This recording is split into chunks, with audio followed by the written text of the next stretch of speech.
Dans Beetlejuice 2, Lydia Dietz entame l'histoire en prononçant un discours d'introduction depuis un immense manoir lugubre, au milieu d'un spectacle vivant. Se présentant comme médium, elle propose d'enquêter sur la coexistence pacifique entre les vivants et les défunts. Dans le manoir, OMT et Judith, les invités de Mark, relataient leurs troublantes expériences paranormales. Cependant, le malaise soudain de Lydia a brusquement interrompu la représentation. Visiblement bouleversée, elle se dirige vers les toilettes. Inquiet, son petit ami Rory la suit à la trace, s'enquérant de son bien-être.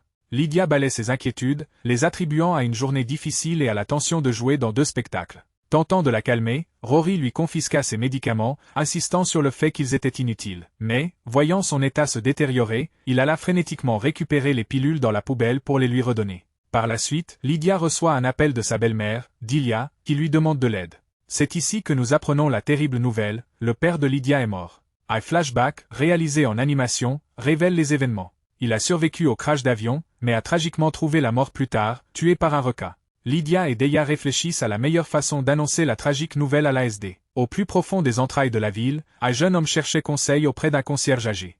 Visiblement las de son existence monotone, le vieil homme désigne nonchalamment une porte d'un geste, avant de s'arrêter pour se reposer. Perdu dans son ennui, il commet une erreur fatale, s'électrocute et trouve finalement la mort. Par la suite, Dolores arrive de manière théâtrale, se recomposant physiquement. Bien que démembrée et dispersée dans divers conteneurs, elle s'agrafe méticuleusement pour se reconstituer, retrouvant son apparence emblématique et redoutable. Dolores recherche Beetlejuice et interroge le vieil homme que nous avons croisé. Quand il lui refuse l'information qu'elle recherche, elle aspire sa force vitale, le laissant telle une coquille vide. Les tentatives de Lydia pour contacter Astra concernant le décès de leur grand-père restent infructueuses. En parallèle, nous rencontrons Astrid pendant sa journée d'école. Par conséquent, Lydia et Delia doivent se rendre à l'école pour communiquer la nouvelle directement. Durant leur voyage, ils révèlent que le corps de Charles est en route pour Winter River. Maintenant, recentrons-nous sur Beetlejuice et son équipe d'excentriques. Une fois arrivés à la rivière, Delia informe ASD du décès de son grand-père, la suppliant d'offrir un peu de compassion à sa mère, surtout en cette période difficile. ASD, cependant, réagit avec froideur, s'adressant à Lydia. Il informe Beetlejuice que son nom est ressorti dans le cadre d'une enquête en cours, faisant référence à la femme qui le traquait, celle qui s'est reconstruite. Wolf Jackson, acteur renommé menant une vie clandestine d'homme de main de la pègre, lui adresse une mise en garde. Jackson met en garde Beetlejuice, expliquant que la femme semble être une entité dévoreuse d'âmes, animée par la vengeance. Il met en garde Beetlejuice, lui conseillant de rester discret, insistant sur le fait que sa destinée est inéluctable. Mais Beetlejuice, comme on pouvait s'y attendre, ignore complètement cet avertissement. L'air est lourd de chagrin, au milieu de la famille et des amis. Le récit revisite la famille tourmentée de Lydia lors de la cérémonie funéraire de Charles. Après la cérémonie, ASD se confie à sa mère, avouant qu'elle a parfois l'impression que la mort serait une alternative bienvenue à la vie. Elle ajoute qu'elle n'a assisté à aucun enterrement depuis le décès de son père. Inquiète, Lydia pousse Astrid à consulter un thérapeute, ce qui déclenche la fureur d'Astrid, qui accuse Lydia d'éviter perpétuellement la discussion concernant son père. Avec un calme serein, Lydia exprime son profond amour pour son père, tout en précisant que leur lien s'était distendu bien avant le tragique événement. Informations importantes à comprendre pour les personnes atteintes de TSA. Simultanément, dans le monde souterrain, Charles, désormais décapité, apparaît, à la recherche de la salle d'attente. Cependant, le dévoreur d'âmes revient immédiatement après son départ, drainant la force vitale de la réceptionniste et adoptant un nouveau déguisement pour retourner aux enfers. Beetlejuice croise de nouveau la route de Wolf Jackson. Jackson lui montre la photo de Dolores et lui demande s'il la connaît. Beetlejuice, tentant d'éviter le sujet, fait mine de ne pas comprendre, mais la vérité finit par éclater. Dolores est son ancienne épouse. Par une soirée sombre et menaçante, leurs chemins se sont croisés, et il fut immédiatement subjugué par son regard. Lors d'un flashback en Italie, Beetlejuice raconte à Dolores l'histoire de sa condamnation à une vie parmi les morts. Ils se sont mariés lors d'une cérémonie traditionnelle, mais à l'insu de Beetlejuice, sa magnifique épouse cachait un sombre secret. Elle était la chef d'une secte mortelle. Avec la méticulosité d'une araignée tissant sa toile complexe, Dolores l'avait piégée, ses intentions étant sinistres. Pour atteindre l'immortalité, elle avait besoin de 2 éléments vitaux, sa force vitale et son essence même. Malgré les excentricités avouées de Beetlejuice, il avait des limites qui ont fini par causer leur séparation. Cependant, elle précise que cela concerne Lydia, et non elle-même. Pendant les funérailles de Charles, Rory tente de se réconcilier avec Astrid, mais elle rejette ses efforts, critiquant la naïveté de sa mère d'être restée avec lui et affirmant qu'il ne fait que l'exploiter. À Winter River, après le décès de Charles, la maison hantée revêt une atmosphère mélancolique, paraissant presque aussi inanimée que lui. Durant son discours, Rory s'est souvenu du désir inébranlable de Charles de profiter de la vie et de poursuivre ses passions.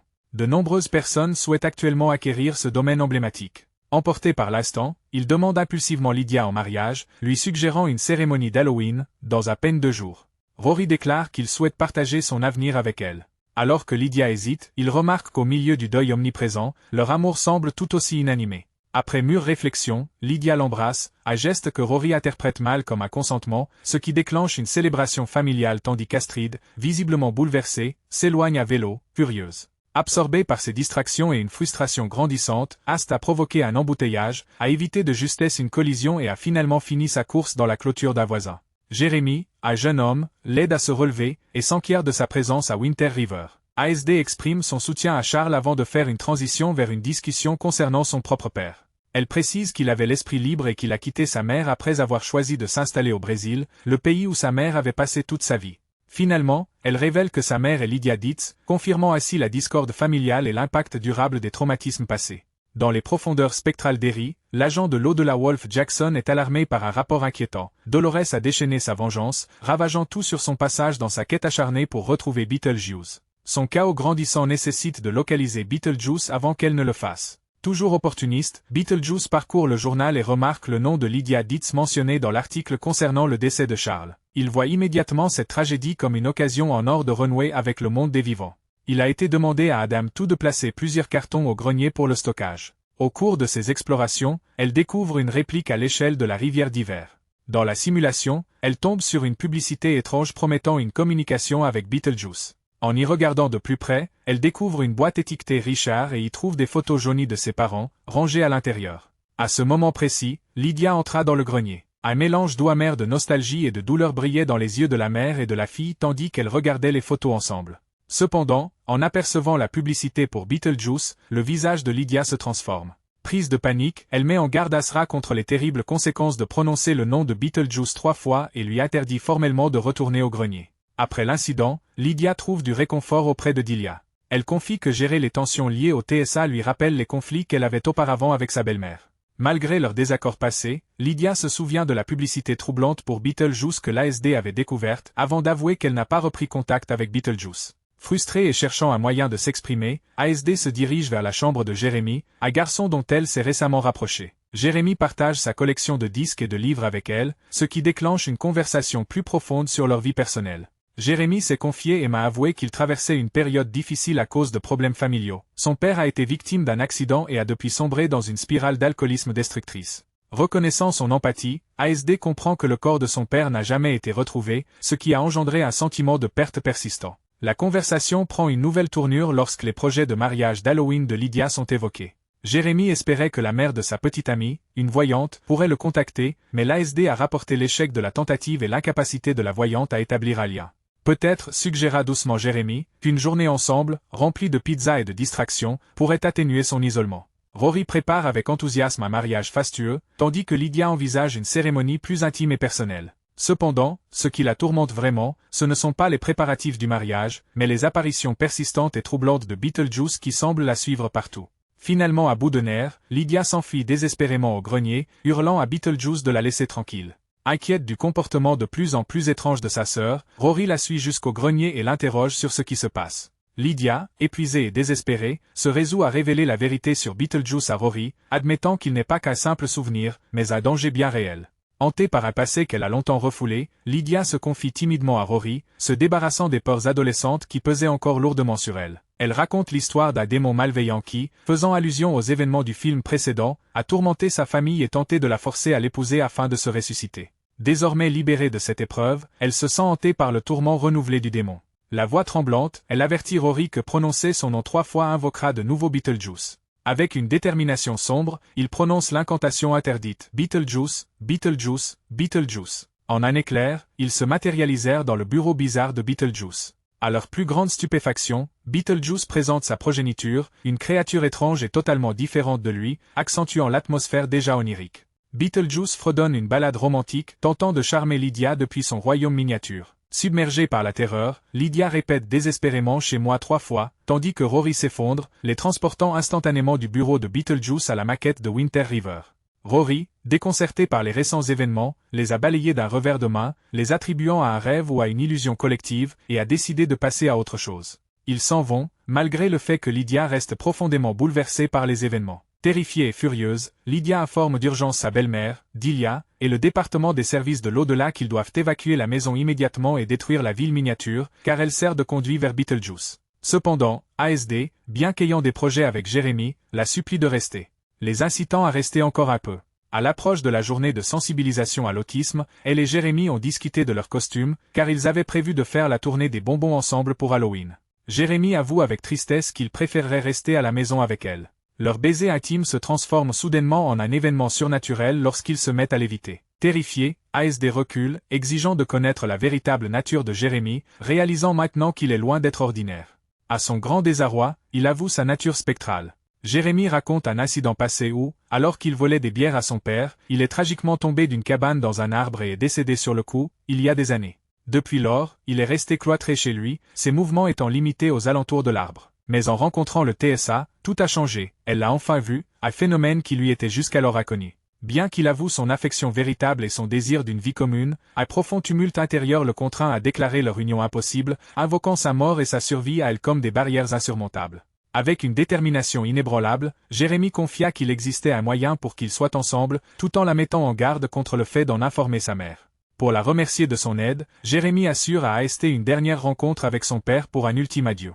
Tentant désespérément d'afficher un air désinvolte, Lydia mentionna à une amie qu'elle avait déposé Astrid rue Jefferson, sans révéler ses inquiétudes persistantes quant à sa sécurité. Son amie a immédiatement répondu avec inquiétude, mentionnant que cette rue en particulier avait toujours paru troublante, surtout si l'on considère la tristement célèbre maison du meurtre au numéro 125, l'endroit même où Lydia a abandonné ASD, qui reste invendu. L'ami révèle que, 23 ans auparavant, Jérémie était une véritable terreur. Après avoir assassiné ses parents, Jérémie s'est enfui dans sa cabane dans les arbres pour échapper à son arrestation. Dans sa tentative désespérée de fuite, il a fait une chute mortelle, succombant à une fracture de la nuque lors de l'impact. Prise de panique, Lydia sprinte vers la maison de Jérémie, essayant désespérément de sauver Ast. Ast récite un sort que Jérémie lui a donné, et ils passent tous les deux dans le monde des morts. Sans le savoir, Jérémie guide ASD vers une porte enveloppée de mystère et aux conséquences imprévisibles. Lydia n'a rien pu faire pour les empêcher de partir, la porte s'est refermée avec un clic. Delia, la belle-mère de Lydia, est accablée par un profond chagrin suite au décès de Charles et organise une exposition d'art comme une expression cathartique de sa douleur. Tragiquement, les serpents qu'elle a utilisés, achetés sous de faux prétextes en pensant qu'ils étaient inoffensifs, ne l'étaient pas. Astrid, encore sous le choc des événements récents, comprend que son seul recours est de solliciter l'aide de Beetlejuice, et elle apporte le livre de Jérémie, cherchant des réponses dans ses pages. Beetlejuice démasque la tromperie de Jérémie, révélant qu'il a manipulé Astrid pour qu'elle échange sa vie contre la sienne, la condamnant à un voyage aller simple vers l'au-delà. Dans un geste désespéré pour sauver sa fille, Lydia accepte à contre-cœur la sombre proposition de Beetlejuice, le mariage, le seul moyen d'arrêter la poursuite implacable de son ex-femme Dolores. Bien que répugnée par les implications de l'accord, Lydia consent. Pour sauver ASD, elle signe le pacte, suite à quoi Beetlejuice invoque un portail vers le Nethermonde, emmenant Lydia avec lui. Dans leur précipitation, ils ont cependant négligé de fermer la porte, permettant à des esprits égarés d'outre-tombe d'infiltrer la maison hantée et de déchaîner un chaos total. Simultanément, dans le royaume des défunts, Wolf Jackson est notifié d'une infraction majeure, le code 699, signalant l'entrée non autorisée d'une personne vivante dans le monde souterrain. Il dépêche immédiatement ses agents pour localiser Beetlejuice et Lydia. Delia, après son décès, se matérialise dans la zone de contrôle des passeports de l'au-delà, tandis qu'Astrid commence à ressentir une sensation inhabituelle. Jérémie a avoué l'avoir dupé, le sort qu'elle avait lancé avait échangé sa vie contre la sienne. Par la suite, les agents de l'au-delà escortent Astrid pour le traitement de l'échange, tandis que Jérémie se dirige vers le guichet 11 pour faire officiellement tamponner son âme, une étape nécessaire pour finaliser le transfert de vie. Au milieu de tout cela, Ast aperçoit son père, Richard, caché dans l'ombre. Simultanément, Beetlejuice et Lydia arrivent au dépôt. Cela marque la transition vers l'au-delà au moment du décès. Ils se sont précipités vers la sortie de secours, se retrouvant de façon inattendue dans un paysage désertique étrange où la planète Saturne se profilait au loin, alors qu'ils cherchaient désespérément à s'échapper. Soudain, une étrange créature commence à les traquer, mais à ce moment précis, Richard, le père d'Astrid, arrive. Il leur assure que, malgré son invisibilité, il a toujours veillé sur eux, et promet de faciliter leur évasion, à condition qu'ils réussissent d'abord à restaurer la vie d'Astrid dans un autre lieu. Wolf Jackson apprit que les gardiens spectraux avaient trouvé et sécurisé la brèche dans la maison hantée. Malgré cela, Beetlejuice et Lydia sont toujours en liberté, bien que Bob, le plus fidèle serviteur de Beetlejuice, ait été arrêté pour être interrogé. Coincé dans l'au-delà, Delia recherche frénétiquement l'aide de Beetlejuice. Il consent, mais seulement si elle l'aide à mener à bien son mariage avec Lydia, compte tenu de la fuite de Lydia pour secourir sa fille. Lydia, Astrid et Richard arrivent enfin, semblant trop tard pour annuler l'échange de vie, mais Beetlejuice, toujours aussi rusé, les attend de pied ferme. Sans aucune pitié, il envoie Jérémie en enfer, assurant ainsi que le pacte original entre Jérémie et Lydia reste valide.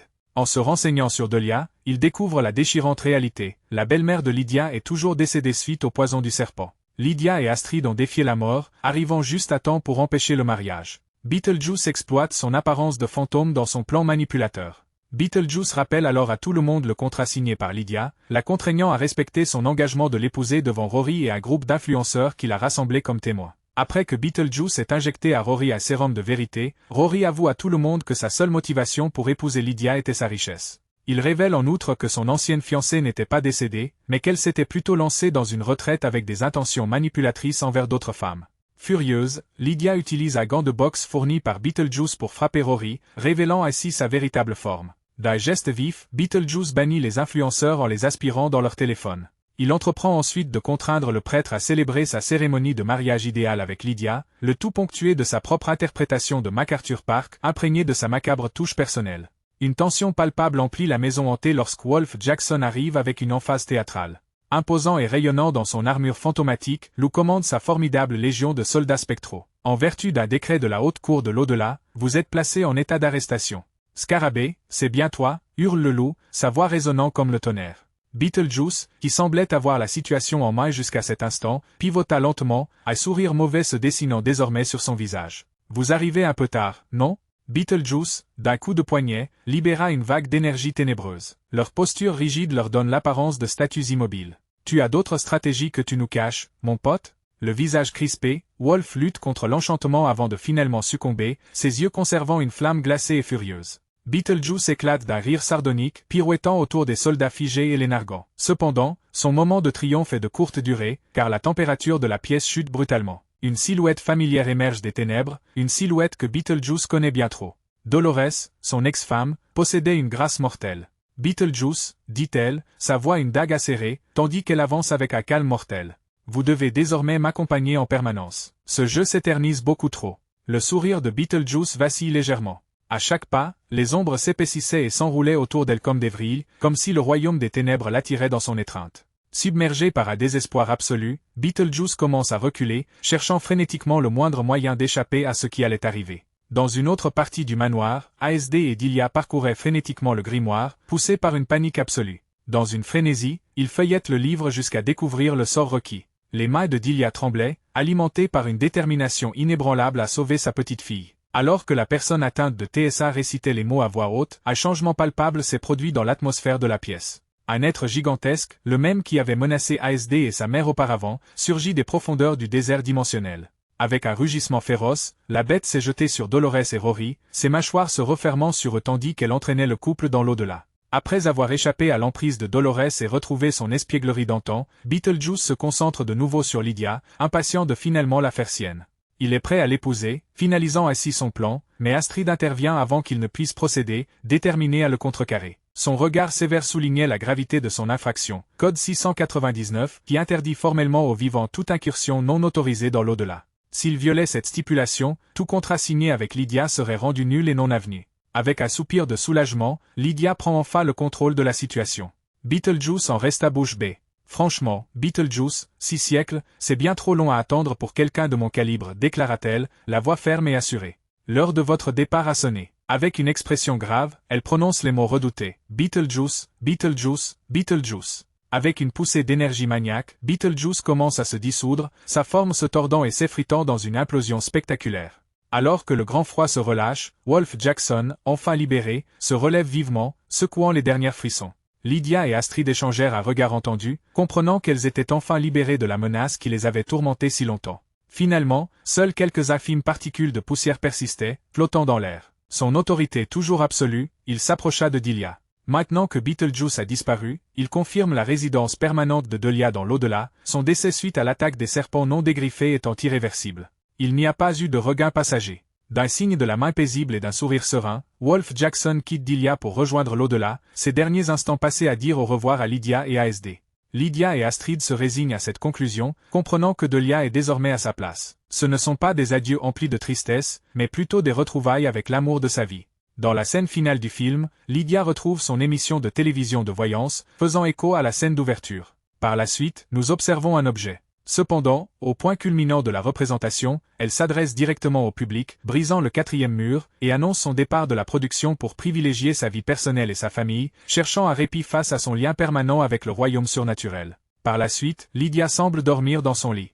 Dans le bref instant précédant son retour à la conscience, nous avons aperçu Beetlejuice à ses côtés, un sourire malicieux illuminant son visage. Réveillée en sursaut, elle se retrouve seule dans le lit. La vitesse troublante du rêve rendait difficile de discerner s'il s'agissait d'un simple cauchemar ou d'une indication que la menace de Beetlejuice persistait. Ainsi, le film se termine, offrant au spectateur cette scène brève et troublante, et la question persistante, Beetlejuice a-t-il disparu à jamais, ou attend-il simplement son heure pour un autre retour fracassant? Est-ce qu'on l'attend?